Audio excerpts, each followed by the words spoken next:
सकता है कि वो अपने तरीके से इस देश में रह सकता है, अपने धर्म का सम्मान कर सकता है, उसके ऊपर किसी को कोई किंतु पंतु नहीं है। तो इसलिए पंथ निरपेक्ष देश ये बनाया गया। इस तरह और भी शब्द है, समता, समानता, अखंडता, तो इसके ऊपर जाऊंगा तो बहुत समय लग जाएगा।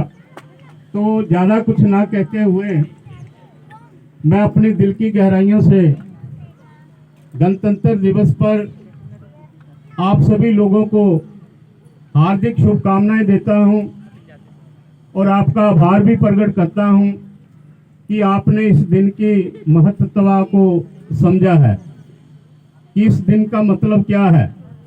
क्योंकि देश में दो ही पर्व ज़्यादा मनाए जाते हैं जो कि राष्ट्रीय एकता को मजबूत करते हैं, 26 जनवरी और 15 अगस्त। 15 अगस्त को देश आज़ाद हुआ और 26 जनवरी को संविधान लागू हुआ। तो इन दोनों दिनों से हमें कुछ ना कुछ सीखना चाहिए। क्या सीखना चाहिए? क्योंकि परसों इस देश के उपराष्ट्रपति बोल रहे थे तो उन्होंने कहा कि जय हिंद कहने से या राष्ट्रीय गीत गाने से कभी हम राष्ट्रभक्त नहीं बन सकते।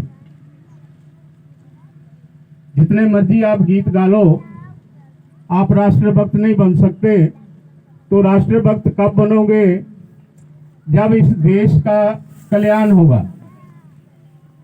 जो एनजीओ या जो लोग इस देश में आपसी भाईचारे को मजबूत करते हुए लोगों का कल्याण करते हैं, तो वही लोग देशभक्त बन सकते हैं। तो इसलिए इस अवसर पर हमारा जो मोटो है हमारी एनजीओ का, वो यही है कि हमारी जो एनजीओ है एक कुटुंब है, एक परिवार है। तो उस परिवार को हम सब लोग मिलकर अपनी जाति पाति को छोड़ते हुए, प्रदेशवाद को छोड़ते हुए हमने एक परिवार बनाया है। तो जो कि दिन पर दिन बढ़ता जा रहा है और पूरे देश में बढ़ गया है। अन्य प्रदेशों में भी हमारी जो इकाइयाँ बन गई हैं। तो इसलिए उम्मीद है कि 2022 में आपकी जनसंख्या ज़्यादा नहीं तो हज़ारों की तादाद में बन जाएगी। ये मेरी अपनी इच्छा भी है और आप लोगों का सहयोग भी है। तो जो हम 2022 का 26 जनवरी मनाएंगे, आज भले हम थोड़े लोग बैठे हैं लेकिन मजबूत लोग बैठे हैं, मजबूर लोग नहीं बैठे। क्योंकि मजबूर वो लोग होते हैं, लोगों को पता नहीं होता कि दिन किसका मनाना है, तो वो ट्रालियां और टेम्पो गाड़ियां भर भर के आ जाते हैं अपने नेता को खुश करने के लिए। लेकिन हमारे जो लोग इधर बैठे हैं, कोई 10 किलोमीटर की दूरी से आया, कोई 12 किलोमीटर की दूरी से आया, लेकिन आप लोग समय के ऊपर पहुंचे और बार बार फोन भी आ रहे थे कि आप आओ।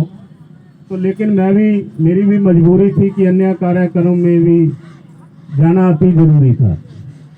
तो आपके बीच में मैं लेट पहुंचा, यही कारण था क्योंकि हमारे मंच के ऊपर दूसरी राजनीतिक पार्टियों के नेता भी बैठे हैं।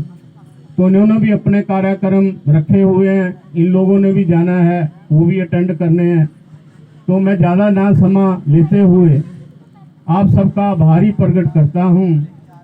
तो किसी कवि ने लिखा है, कदम कदम बढ़ाए चलो, खुशी के गीत गाए चलो, ये जिंदगी है ऐसी, इसको कौम के ऊपर लगाए चलो। तो ये सुभाष चंद्र बोस ने जब सेना बनाई थी तो तब ये गीत गाया गया था। तो उनका जन्मदिन भी थोड़े दिन पहले मनाया गया। तो इसलिए हमारी भी जो एनजीओ है धीरे धीरे कदम बढ़ा रही है आपस में मिलकर चल रही है, तो एक ना एक दिन ये एक विशाल समुद्र का रूप धारण करेगी। मेरे को भी आशा है और आप लोग भी सहयोग करते हैं। और मैंने तो अध्यक्ष और जाकर जी से, अरुण जी से कहा था, मनोज साहनी जो चेयरमैन जी है, कि आप कार्यक्रम रहने दो, क्योंकि 8 मार्च का कार्यक्रम आ रहा जो महिलाओं का है, महिला दिवस, वो मनाना है। तो इन्होंने कहा नहीं, हमने कार्यक्रम करना है। तो इसलिए मैं इनका भी आभार प्रकट करता हूं। जो हमारी जेंट्स की जिला टीम है, उनमें सभी पदाधिकारी सम्मानयोग हैं और प्रत्येक बात को समझते हुए, और उससे अलावा जो हमारे प्रदेश कार्यकारिणी के सदस्य भी बैठे हैं, उनका भी आभार प्रकट करता हूं कि उन्होंने पूरा समय दिया। और नगर निगम के कर्मचारी संघ के महासचिव और उनकी पूरी जो टीम यहाँ पहुंची है, उनका भी आभार प्रकट करता हूं कि उन्होंने इस पर्व को मनाने में अपना पूर्ण सहयोग दिया। तो इन्हीं शब्दों के ऊपर मैं आप सबको गणतंत्र दिवस की हार्दिक शुभकामनाएं देता हूं और आशा भी करता हूं कि इस दिन के महत्ता को समझते हुए जो हमारी एनजीओ का मोटो है, राष्ट्र हित को मजबूत करना, उसको आप लोग समझोगे और प्रत्येक समय एकत्र होके कार्यक्रम छोटा हो चाहे बड़ा,